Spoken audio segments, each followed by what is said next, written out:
Good morning, good afternoon, good evening. This is your minister, RL. I want to talk to you today about love. Love is something that was around for eons. Eons, I tell you. Now, for some of you out there wondering what's going on, well, let me explain it to you. You see, back in the Old Testament, they talked about how Moses fled. He found Zipporah and eventually he married. Then it talked about Isaac and Jacob and all the other Esau and all these former prophets and followers of God who loved God, and Adam and Eve, our own mother and father, uh, who were ate the fruit and gave us this horrible sin that we would die. Otherwise, we'd be all living to be a ripe old age, if not, and never dying. But they ate the fruit that was forbidden. But now let's get down to it, shall we? Love is not just about falling in love with someone. Back then, love was more than that. It was survival. Nowadays, love is more about greed, looks, and more. If you didn't have a trophy wife with beautiful blonde or brunette hair, nicely luscious breasts, nice butt, and perfect body, then no guy wants you pretty much. Then you got the overweight people that say, oh, I'm overweight, no one wants me. They turn around and they say they want a thin guy, and etc. But when it comes to, say, an overweight guy, no one wants him. Or a disabled guy, no one wants him. You look at the pictures and you see it's all about the money. It's all about the greens. It's been talked about somewhat in Revelations, the greedy people. It's talked about in the book of Acts, how some people lie about certain things. It's talked about in the circle of life, how life goes around, Ecclesiastics. It's talked. It's not about the person anymore. It's about what they bring to the table. It's about what is bring to the table, as Reverend Aaron said. Reverend Aaron is right. It's all about bringing what's to the table. Back then, and Aaron doesn't bring this up that often, but I thought about it, is back then, love was not just about survival. Love was also bringing in offspring to help you inherit the farm or the ranch.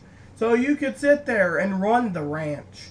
And so you had extra farm help getting your crops out and planted and harvested and doing the farmer's job or the cattle job or this. But look what happened. Eventually, from the days of living in the plains on tents to, before that it was caves, then tents, then buildings.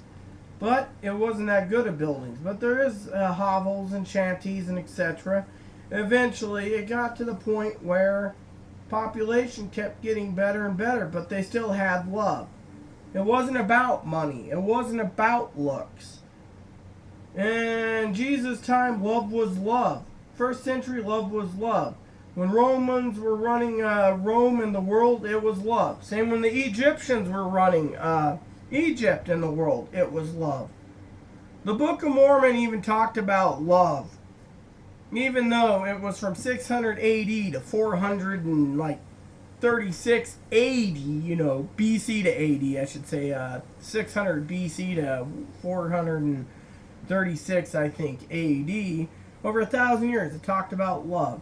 It didn't say, oh, well, this person fell in love with that person. It talked about the rulerships. It didn't talk about many of the wives, but now look at the thing. Solomon had 700 wives, or 700 concubines, 300 wives. It's a lot of wives, a lot of mouths to feed for being a king. Problem is, nowadays, it says in the New Testament, one wife is all you need. One. But a lot of people couldn't find it. Look at all the way till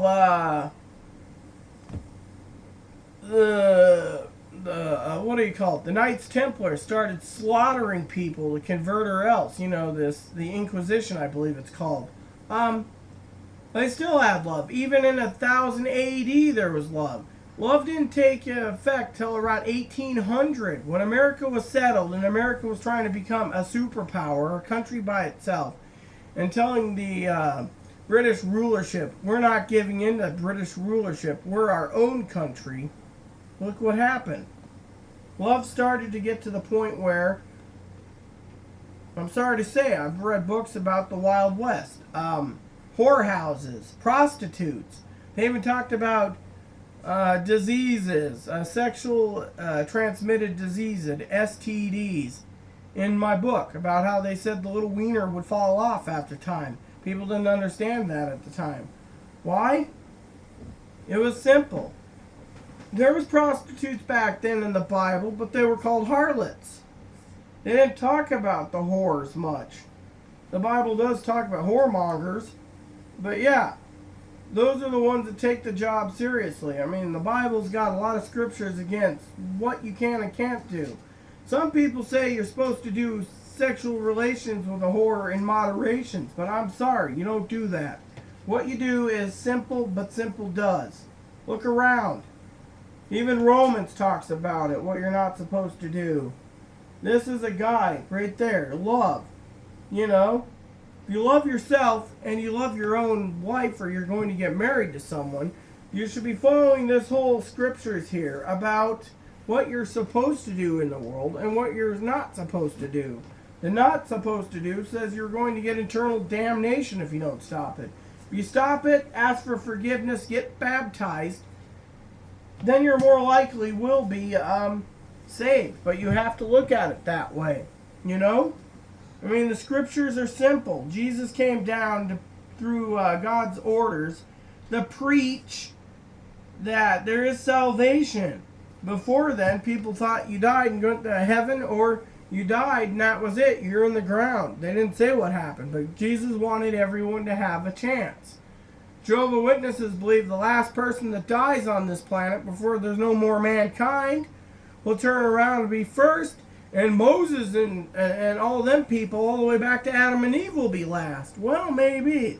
Last comes first. The first that was around goes last. Maybe. Who knows? Thing is this scriptures here talks about everything, even up to salvation. A lot of people need to look at this as not just about a guidebook, but a book about morals and values, which I'll get into a video about that eventually.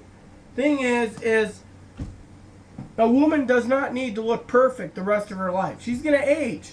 She can't just have excess plastic surgery and turn around and look like she's 20 when she's 50.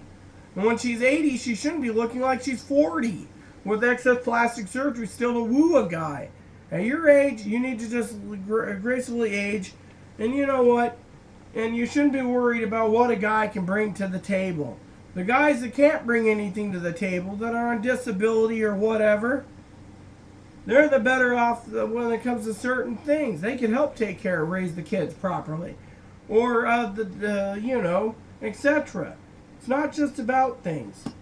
It's about, you know, but no, Satan is going to be providing for these people, and Satan's going to be providing for them.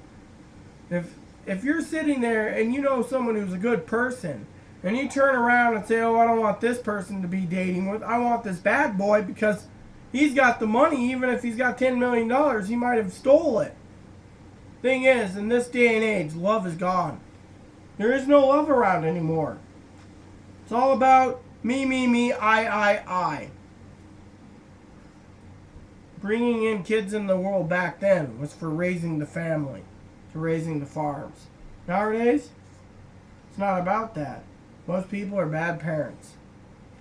This was here also to, as a guide, to guide and raise children. With that said, please add and subscribe if you like. May God bless the entire world.